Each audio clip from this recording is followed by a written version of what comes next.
Hey, you like cars? All right, we're back again. Told you, 2 episodes a week, so this is the first time I'm doing it. Jumping right to it, driving right in. Episode 44, CarQuicks podcast. And I don't really got to do no intro, really, because I just saw you fairly recently. So we're just going to get right to what we're talking about. So this second episode of the week, we're going to talk about some topics or a topic. And we're going to sprinkle in some things too, because there is some car news as well. But we're going to kind of get to the main reason why I'm here, right? So what are we talking about? A couple weeks ago, I went to the Houston Auto Show. You probably saw the videos I did on YouTube where I was walking around the show, had the media pass, and I was doing the reviews and the things that I saw inside of the car manufacturer's booth and display and what they had set up. And it was a good time. I enjoyed myself. I always go to the Houston Auto Show. I go every single year. I've been doing it for a number of years, and I've been doing this across a large amount of other auto shows. To give you an example, I'll give you some history, right? Growing up, it was whatever auto show was around. Maybe it was in San Jose, California, the Bay Area, San Francisco. Mainly, it really took off when we were on the East Coast, and I was going to the New York Auto Show, Jacob Javits Center, which they still do it there. That show was massive. I mean, I was there in the heyday when it was just manufacturer on top of manufacturer there in the building, putting up a good show and showing off the cars that they had there. So I've enjoyed doing it for just all these years. In conjunction with that, I've also traveled to other shows. I went to the Chicago Auto Show many years ago, another excellent show. My mother took me there because she was a catalyst for the love of cars, right? She was there with me when I just went through all the things I liked in cars, more so than even my dad. He was into cars, but not as much as I was. He looked at me and my mom probably like, y'all are just crazy with the cars. Went all the way to Geneva. Went to the Geneva Auto Show. I've been around and out of the country to auto shows, so I care about them. Not everybody does. I don't even pretend to think that most people do. There's a lot of car people I know that are into a very specific car model. It could be Mopars. It could be JDM. It can be, luxury cars. I tend to be different because I'm everywhere. I've been up and down in between. I got accounts on forums for cars that I don't even own, never own, just for the sake of knowledge and to just see what people are doing. So the Houston Auto Show, this was the first year that I was able to go in earlier, right? Prior to this, I was just a regular buying a ticket, walking in there. We would go first day it's open because it would be less people around. We would bring the kids, me and my wife, and I would go about and I would record video. But prior to me starting the CarQuicks YouTube channel and the podcast, I just really had all that footage just stored up in my phone for my own thing. I just, never had an outlet yet. I had the ideas I talked about before, but the outlet wasn't there yet. So what I enjoyed this time is the early access, right? There is something to be said about entering into these auto shows and not having a crowd of people around, being able to go around the car at your leisure, looking at all the features, playing with everything. One thing is all the cars are open because you're so early on with the media pass that they don't lock anything because the public isn't there to block certain things or cause any issues on certain cars that they have. They make it so that it is pretty much you, your camera, whatever you want to write and whatever you want to do and to have your time at it. So I enjoyed that access. I had never had it before. I thought about it. And even though it was only a certain amount of hours, because the Houston Auto Show, their press day is on the same day of the day it opens. We're able to get in a few hours early. Let's say, I think it opens up at 11. We were in there at like 8 o'clock, 8:30, and you have all that time to shoot and do what you want. I will tell you this. Shooting video and talking about the cars is way more work than even I was ready for, right? I had done enough podcasts to say I could sit here and talk about anything for hours on end. I can shoot car, videos at little car meets at like Catalina Coffee or Houston Coffee and Cars or any other random meet, Neo meets. It can be meets that we have here in Katy or anywhere else in the city that I can go to car meets, I can sit there and shoot a video and look at whatever cars are there. And it's cool. It's fine. I mean, I enjoy it. I'll enjoy my time. But to shoot one with the idea of this people or these people or outside people are going to watch what I'm doing. They're going to see me in the car, and I need to be concise, have my personality, be cool about it, collected, talk clearly. It's a lot more work. I mean, at some point, I'm sweating over there. I'm hot. I'm in and out of cars. I'm bending down, crouching down, shooting footage. It's a lot. So to all the people that I've watched channels of them walking through an auto show, I salute, because that was a lot of work and way more than I thought. So anytime I see them videos now, I'm appreciative that they decided to spend 3 hours walking around the show. And I now understand when other people go to car shows and they're like, oh, we're only going to shoot a little bit of things here and there, and all the comments like, how come you didn't show every single car that we saw, that was at the show? I can see why now, because it'd be 5 hours long of a video. And I chopped mine up into 3 different parts because that's how much footage I had. It was probably like 3 hours long altogether. But I mean, to shoot that continuously and talking, walking, B-roll, it's a lot, especially when you're a one-man band as I am. But the point of what I'm talking about today is where I think the show should be improving, my review of what I saw altogether in totality, and my closing thoughts on the matter, basically. Here's what I liked, right? I enjoy seeing the car manufacturers there. They had Ford, they had Toyota, they had Mazda, they had Lincoln, they had Volkswagen, they had GM, they had Kia, they had Nissan, they had Hyundai, they had Subaru, they had Lexus. And that might be all. They had a few exotic cars from car manufacturers. Actually, not car manufacturers. A few was exotic car, high-end car dealerships in the city of Houston. Put a booth in the area where they can have like Aston Martins and Bentleys and a Bugatti and things of like that nature. They bring those cars out for you to see. So filming those cars and being able to kind of go into the booth and talk to the representatives and the product specialists and the brand ambassadors and kind of get their take on some of the cars without a huge crowd was enjoyable, because you have a very organic conversation. I got to meet a few people. A woman named Tia, she was in the Texas Auto Writers group. I had never even known this group existed. And it was good to see that there are those out there, because they were giving out an award for the Toyota Tundra being the truck of Texas. So it was good to have a conversation with them, and maybe hopefully in the future we can continue some more collaboration, some more work, some more invites to things like media passes and events that are happening. So I enjoy being able to get front and center for these people, because I used to be very close to that type of world. I used to be a brand ambassador for General Motors, and I used to do the Cadillac auto shows and do the golf events that they had all around the country. So I'm used to being in the car, explaining it, talking about the features. We would be in front of the Galleria Mall with the Cadillac lineup of cars, and we would talk to people, do ride and drives. I'd drive them in cars, CTSVs, the wagons, the Escalades. Any of the cars that we had, we would go through the whole entire gamut of the vehicles we had, explaining what we were doing, driving with the people, routing them to dealerships if they were interested. So I've had experience with that. So it was cool to see those people again, talk with them, kind of go through the things that we're doing and the cars they have at the booth. But there's more to this, right? My overall review is that it needs to improve. And here's what the whole episode is really going to get down to, right? The good part is kind of simple, because I do enjoy it, but the bigger elephant in the room is where it can improve, right?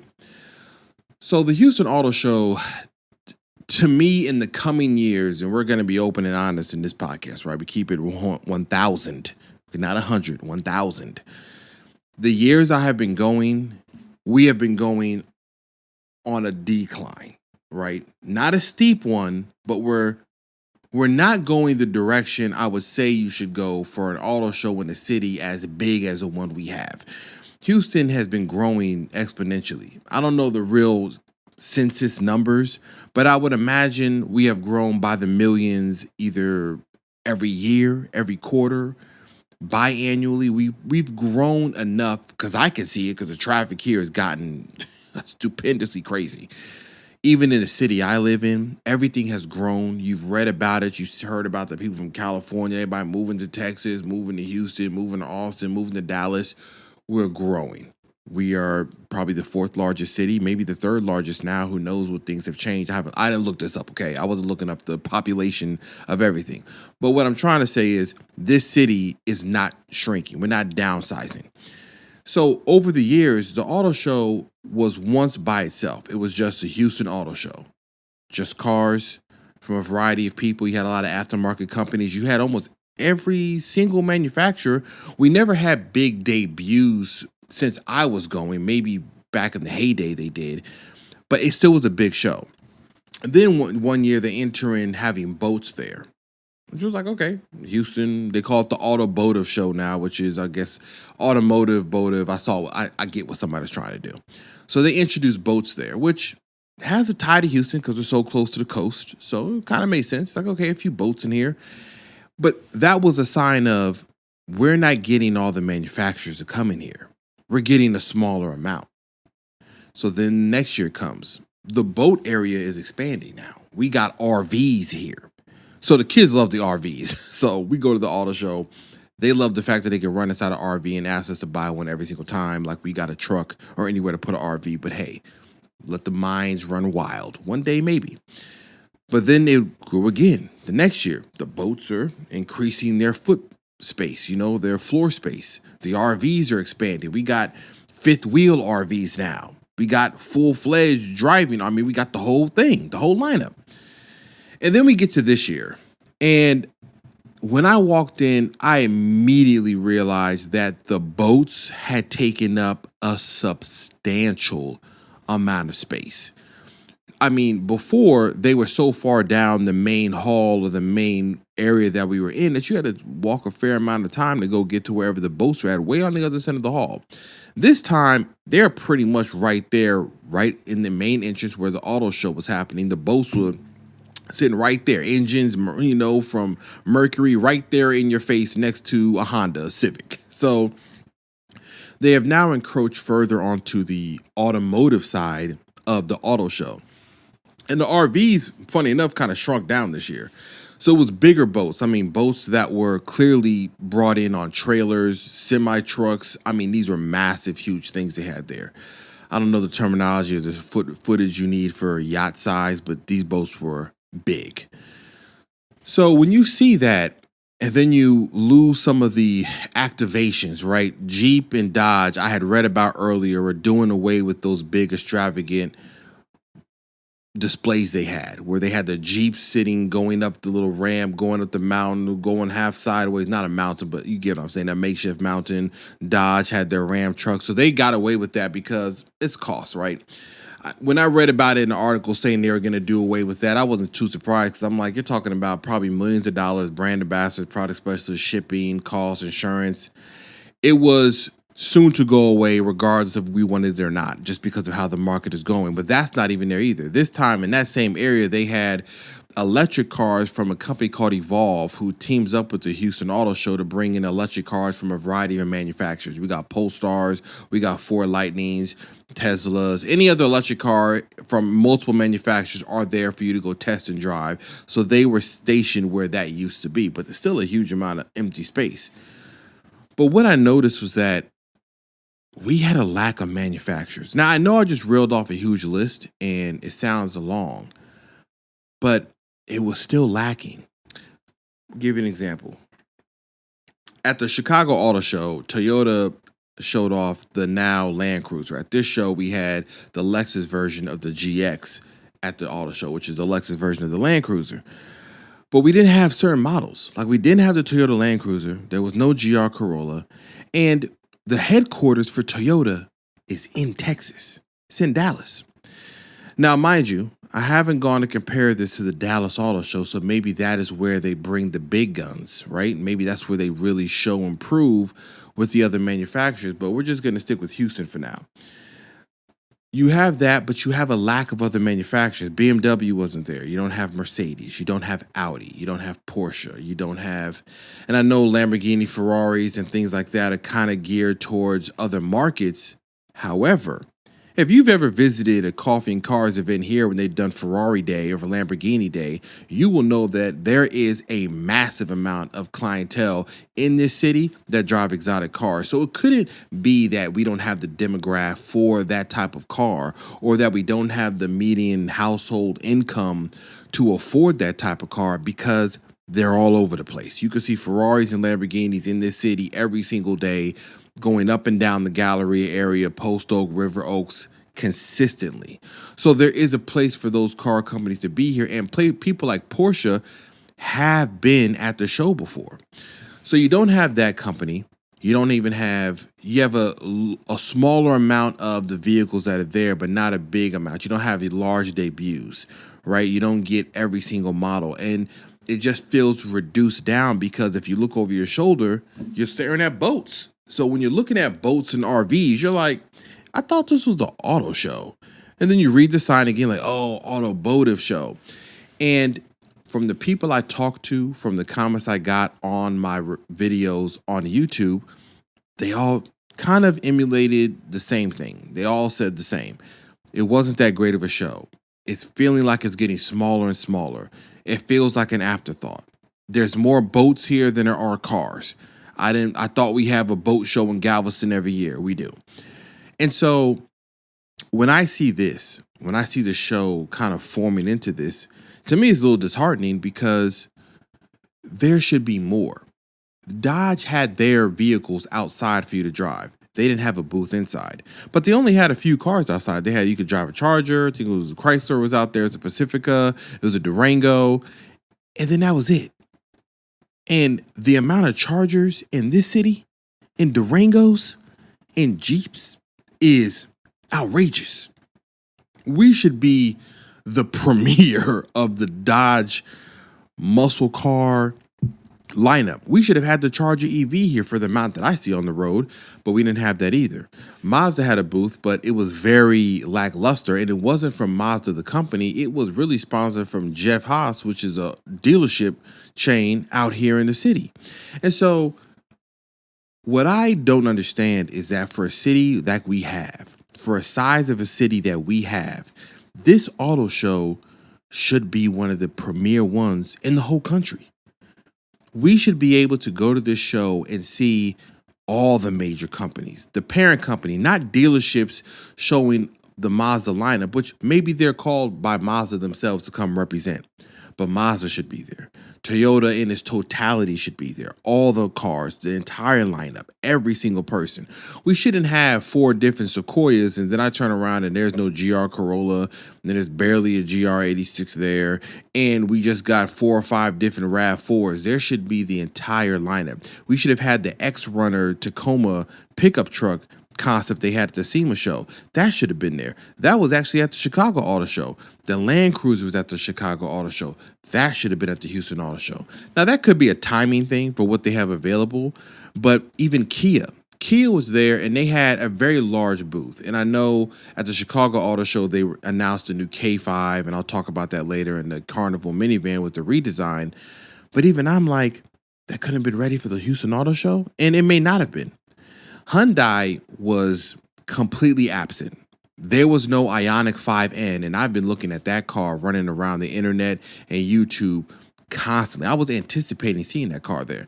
It wasn't even there. They didn't even have their electric car there. They had a lineup that looked worse than the local dealership where I live as far as what they had.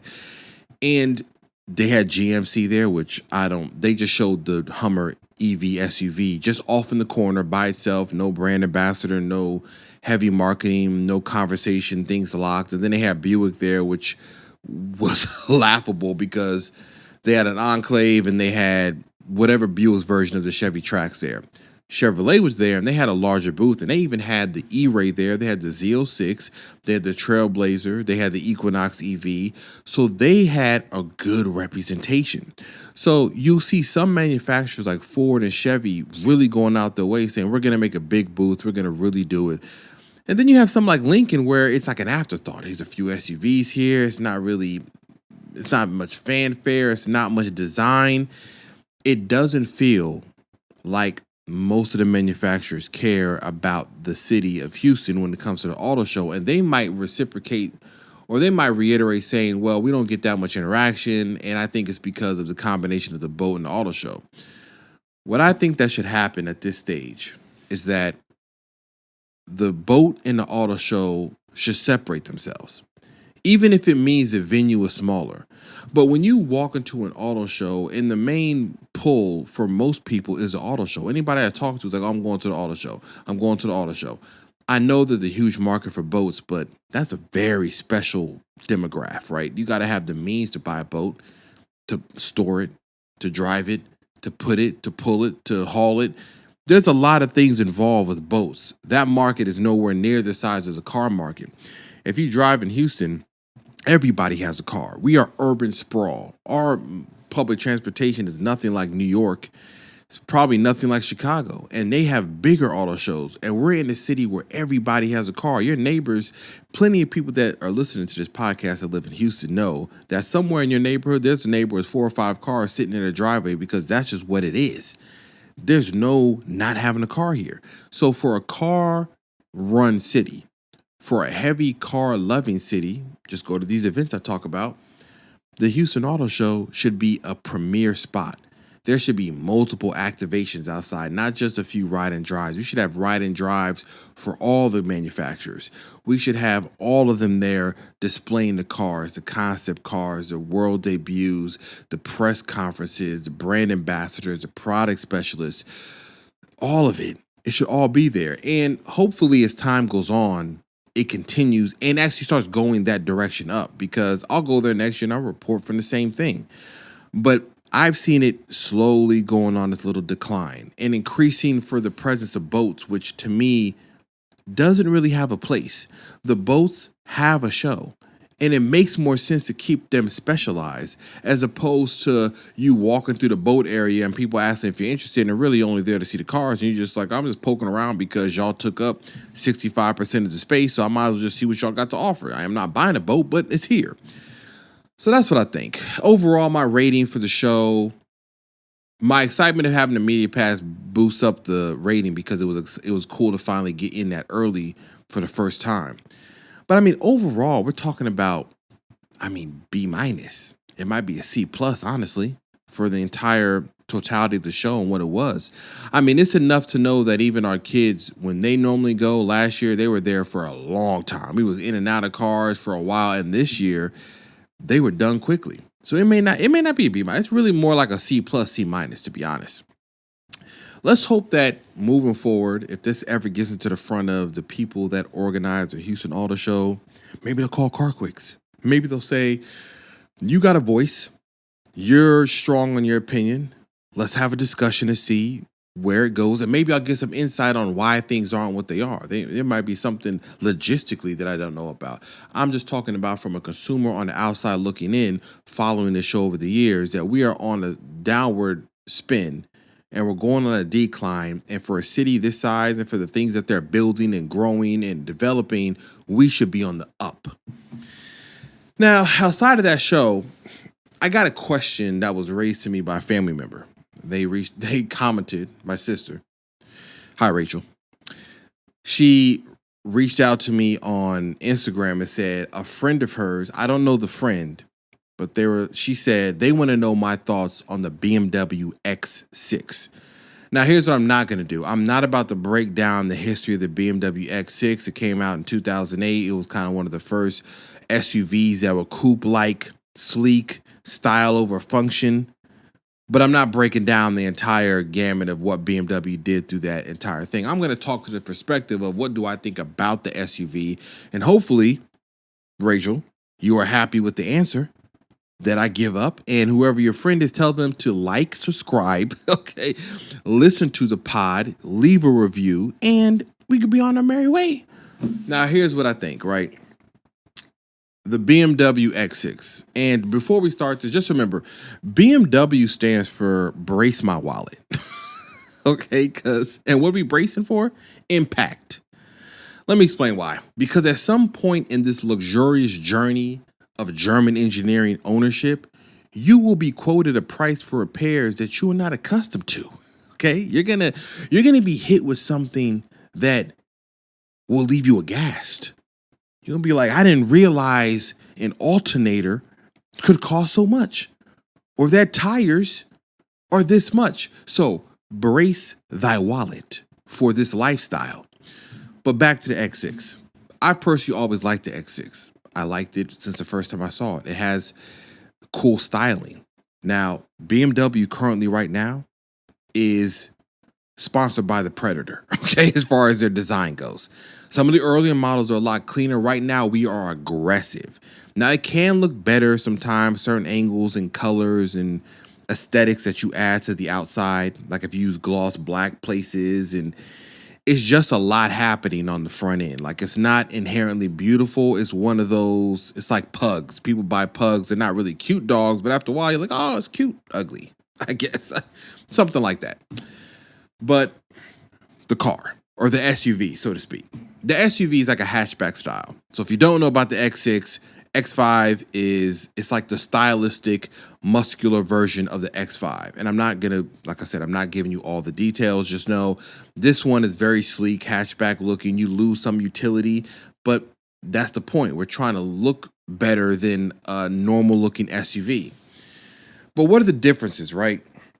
So if her friend is looking at an X6, I don't even know what their price point is and what years they're looking at, but I'm not jumping back all the way to 2008 because realistically, a BMW from that long ago, unless you're just a fan of that particular style and model year, you're going to at least probably go back like 5 years. So let's start at 2019 to 2024 and whatever the big differences are. If you look at a 2019, 2020 X6, it's a lot simpler of a design, a lot cleaner, a lot less busy. That's not how you say that sentence. It's less busy than the previous year, but that's because the design got more aggressive. Now, what are the other points of it, right?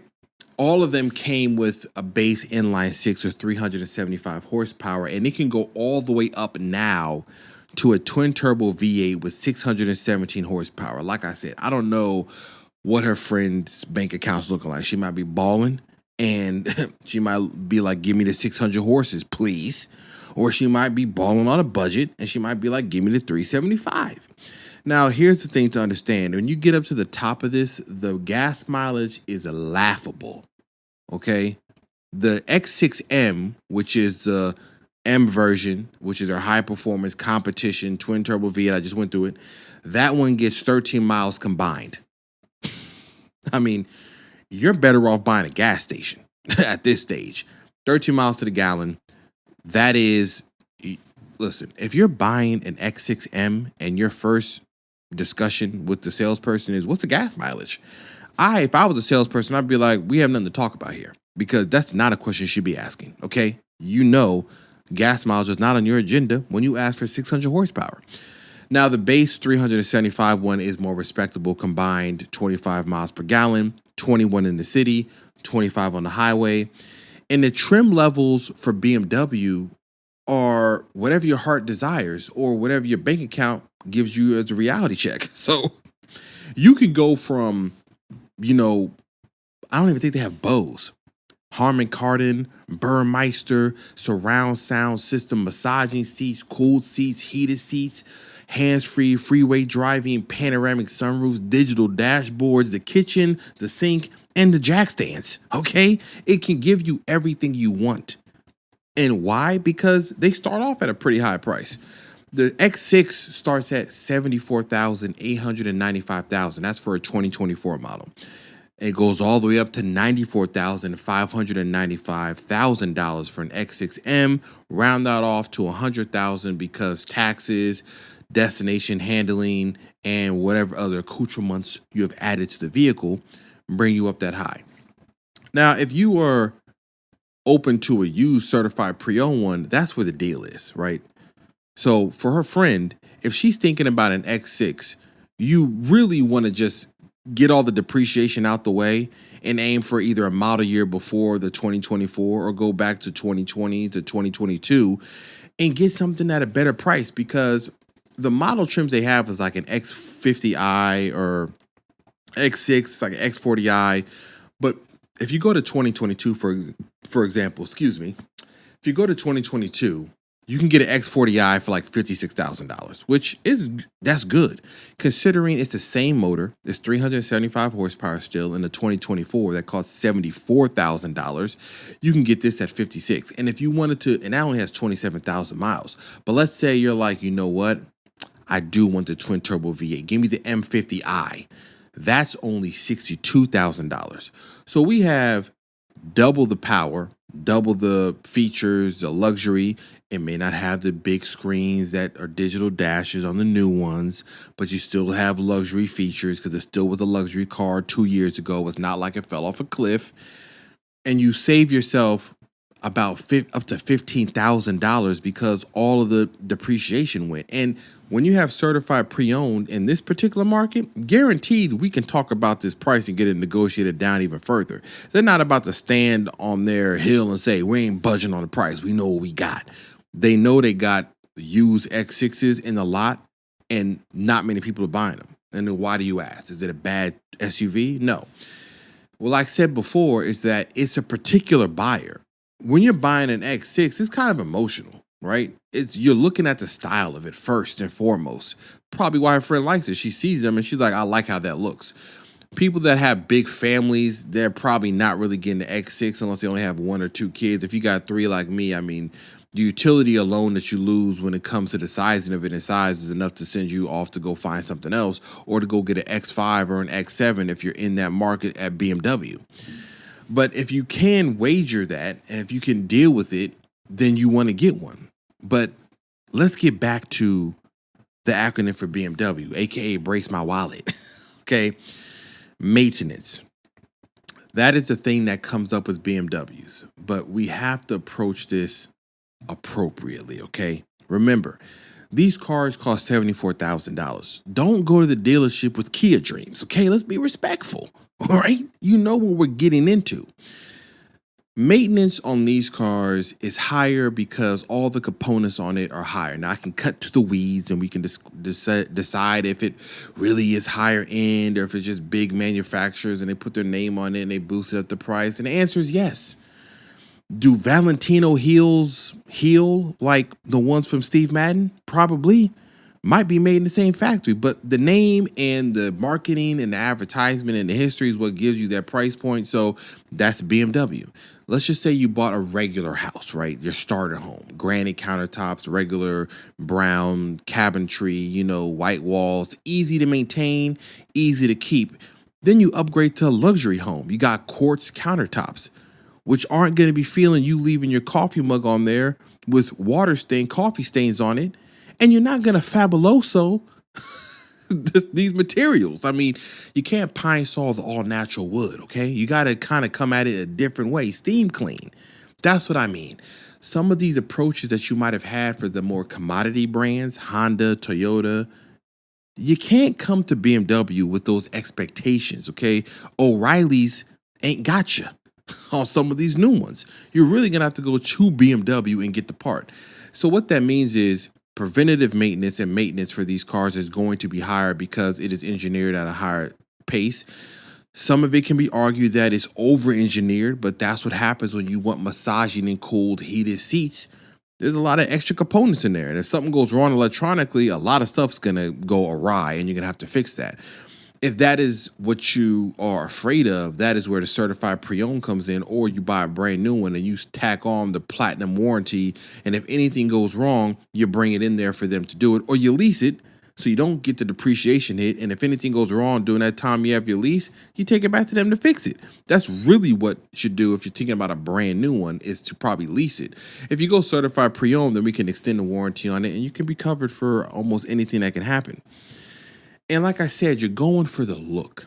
It is smaller. It is a little bit less on the utility, but we look good. And that's what matters. My overall view is that the car is good. So, Rachel, your friend, whoever she is, whoever he is, I don't know. An X6 is a nice and good SUV. Now, if you're comparing it to, will it last 300,000 miles of just putting oil in it like a Honda Pilot? Or a Kia Telluride or whatever it may be? Nah, maybe not. Because like I said, you have to treat this thing like a custom designer French poodle. They can't eat IAMs. You might have to get in the kitchen and saute the onions with the ground beef with some eggs in it, okay? To feed the dog. That is what you're getting yourself into. You get into the luxury side, you're gonna have to up the ante. Hopefully I answered that question. So if anybody out there is looking for an X6, CarQuicks, just gave you a quick little breakdown of my thoughts on the model.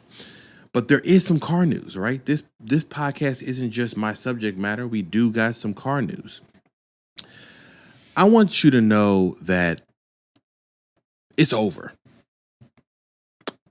I know you're thinking, what's over? What's done? What you talking about? It's done. If you got JDM 90s, JDM Dreams, and I'm not talking about the price of R34 Skylines being astronomical right now. I'm talking about just in reality that like the 90s JDM Dreams are done. And we got a perfect example of why I know it's done. This is it. We probably hit the end of the line. So on a bidding site, I don't know if it was Cars and Bids, I don't know if it's Bring a Trailer, but a Toyota Supra sold for $49,500. And you're like, bro, that's a deal. Where is that at? Twin turbo? Manual? Automatic? Don't matter. $50,000 for the twin turbo Supra? That's a steal. Until I tell you what was inside of it.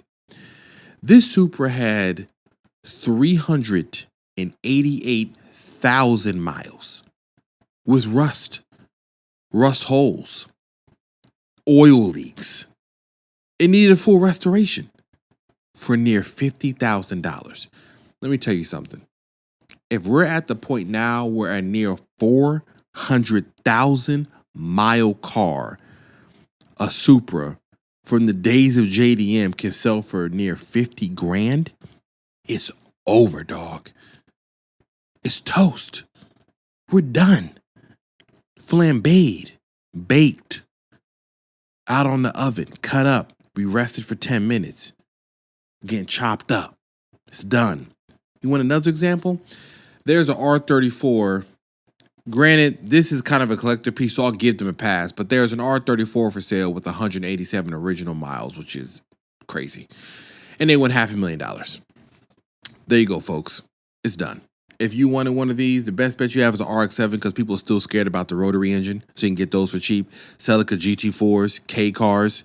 Listen, you got to start thinking outside the box. The monsters, the Godzillas, the Supras, the JDM muscle car, the highway runner. Listen, it's over. It was a good run. Let's go play fourth in Gran Turismo. So, speaking of other news, Pagani released official word and official images of their last car for the Huayra, which is the older car to the new Pagani hypercar, the Utopia. And this is the Huayra R Evo R or R Evo. And my gosh, this is a long tail version. I mean, this is an extreme track car. If you haven't seen videos of the Pagani track cars and what they sound like, just imagine a twin turbo 888 horsepower V12 redlining to 8,750 RPMs. I got nothing. Just look at it. Look at it, and now imagine that sound. And if you got upwards of $3 million and you need to call Horatio, you might want to get on the phone right now and do it. Porsche updated the Taycan. Taycan, I don't know. Rock with me. So we got a few updates on this, and actually a really good, interesting information on what they did with their electric version of this, right? They updated the LEDs to like this matrix design, new rear motors, new battery, new thermal management, and all of this is equated to the fact that all of the new Taycans have more horsepower. The base one now has 482 horsepower, which is up 80 horsepower from the year before, but it gets even crazier. The top Taycan Turbo S makes 938 horsepower, and that is up from 750 horsepower from the year prior with 818 foot-pounds of torque. The Porsche engineers ain't playing. If the previous year to this year can jump over near almost 200 horsepower, that's ridiculous. 0 to 60 time for the base one is 4.5 seconds. The Turbo S model almost does that in half the time at 2.3 seconds. So we already know that now with these numbers, this is the fastest, quickest, most powerful Porsche in the history of the brand is the EV Taycan, the wagon, basically. There are new options inside. Optional battery plus increases the capacity from 93 kilowatts to 105, which then increases the overall range up to 365 miles per charge. And the price also went up. So everything went up. So the price now across all the trim levels, so the lineup now has gone from $7,000 increase up to $14,000 for the entire lineup. So power went up, new features, new battery, new range, and more money. And all the way up to $14,000 more for the Turbo S Cross Turismo, which is the one to get. Wagon, lifted, Taycan, turbo. I mean, come on. It's the one. Kia was at the Chicago Auto Show. Remember I talked about the Chicago Auto Show earlier on when I was talking about auto shows in general. They showed off the new K5, which debuted with a brand new redesign that looks like a lightning bolt on headlights. But I'm not mad at it because I like what they do for their aesthetic, because when you have a bunch of other cars in this range, from like the Honda Accord to the Toyota Camry, they're a lot more understated than what Kia is doing. Now, Kia's may not stand the test of time for a design that's classic and kind of understated and clean, but for the excitement factor to get people to come over there and say, I like what that looks like, they've done a good job. Because one of the standouts now is the interior. All the interiors now have this large, big 12-inch, 12.3-inch dual digital screens with Apple CarPlay, Android Auto, and a host of base features. Like on the EX model that comes with a Bose system, 10-way power seats, digital keys, power folding mirrors. So the standard trim now, or the standard options featured on the K5, have increased a lot. You also get better engines. So the base one is now a 2.5 liter 4-cylinder, making 191 horsepower, all the way up to the 290 horsepower the K5 GT with an 8-speed dual clutch transmission. So if you're in this world of Camrys, Accords, and K5s and Sonatas, and just sedans in general, Kia does a great job of offering you above and beyond what their price points normally are for this market. For this segment, you really don't get that much, or you don't get as many people fighting over what their features are. To see something designed a little bit more aggressively to give you more is what gets people to go over to Kia.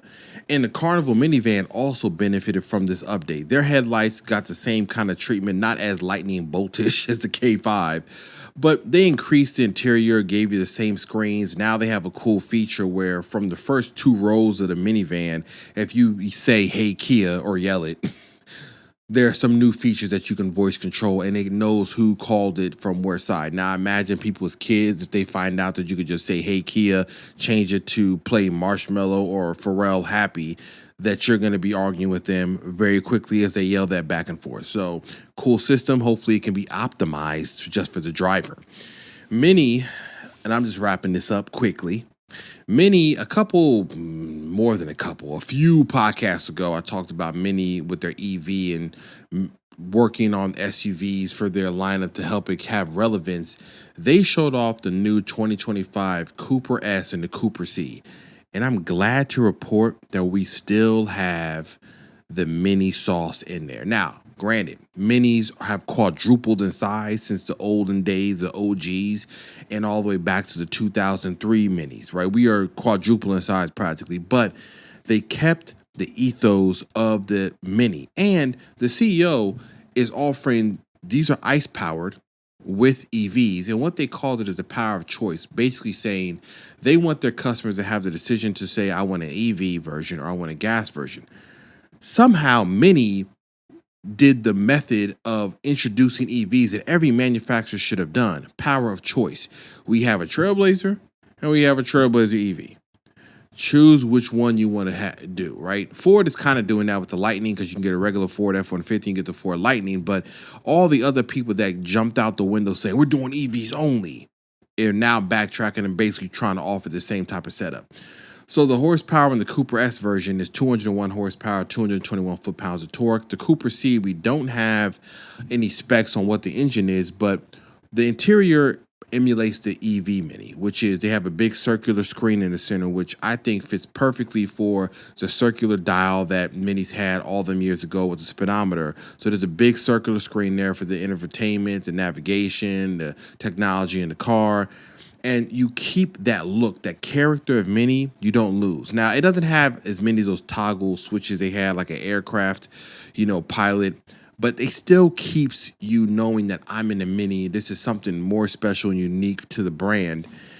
And the price point's not bad. The Mini Cooper S starts at $33,195, and the Cooper C is going to start at $29,145. So price point is good. I mean, considering how much everything costs, $50,000, $40,000, $60,000, $100,000, it's good to see something reasonable and still keeping to the character for the whimsical way it's designed, to how it performs, that it still is going the same way. Now, I don't know if there's a John Cooper Works version like the GP or the GP Sports Cooper S they did from a couple years back, which looks amazing still. But they're keeping it going. It's good to see, because right now, many of the greatest nameplates that you have are probably going to be placed inside of an SUV or some lifted wagon that you may not be feeling.